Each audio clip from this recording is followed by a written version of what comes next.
This is ABC 7 News at 10, Chicago's #1 news.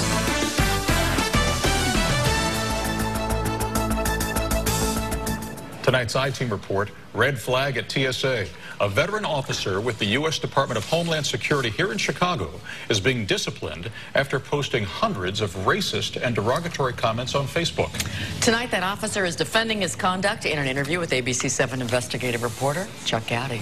Kathy Allen, his name is Roy Egan, and not only were Officer Egan's racial and religious rants open for anyone to see, for years he openly identified himself by name on Facebook and listed his employer, U.S. Homeland Security, TSA, the Transportation Security Administration. Here at O'Hare Airport for the past 9 years, Roy Egan has worked as a TSA baggage screener. The 46-year-old Egan has noted on his Facebook page, "I look for bad stuff going on airplanes."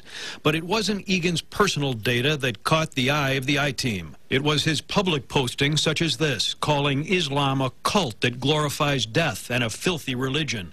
It is a theme Egan repeated in postings just about every day, that Muslims should be exterminated.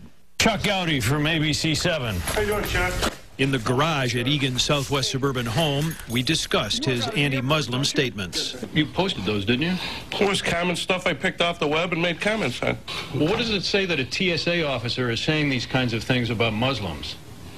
I don't refer to it in my job. Egan's job is to screen baggage at O'Hare. Since 9/11, the treatment of Muslim travelers and allegations of Middle Eastern profiling have dogged Homeland Security agencies. Officer Egan recently posted, "Does anything at all make you smile more than a Muslim burning by his own hateful hand?" And he maintains such beliefs do not interfere with his work. How about if some Muslim's name on a piece of luggage comes by you? Does it get extra scrutiny? No. No, that's against the rules. I wouldn't do it. There's no reason for me to open it unless we're mandated to open it via the machine telling us to. Okay. All right. Anything else? I would never discriminate against a passenger.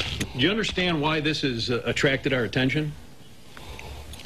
I suppose. I don't hide what I do. You know, I don't think anything I've said is illegal. I don't think, and I definitely don't do anything illegal. It made me sick. I mean, it's chilling to know that somebody who is a federal employee who works at the TSA of all places can hold these views with such hatred and such intensity, and to hold them publicly on his Facebook page, unabashedly, without any sort of regret. It's scary.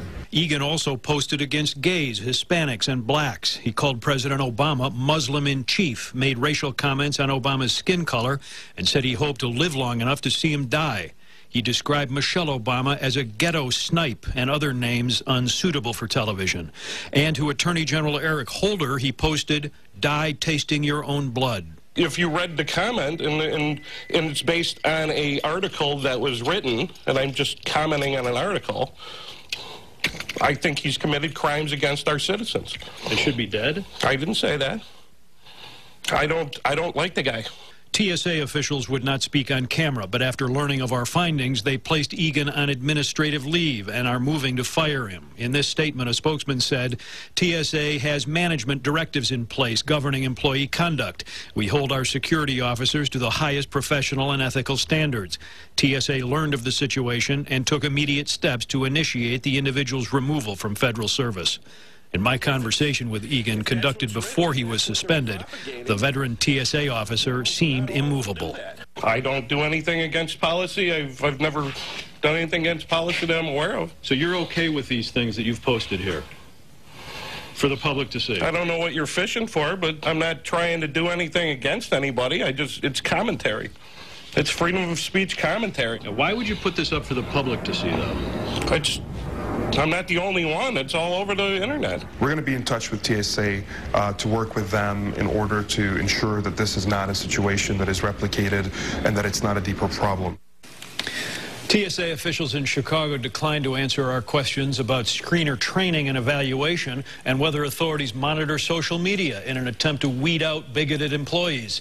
TSA does have a code of conduct that requires its employees on or off duty to conduct themselves in a way that does not cause the public to question their judgment or harm the agency's mission.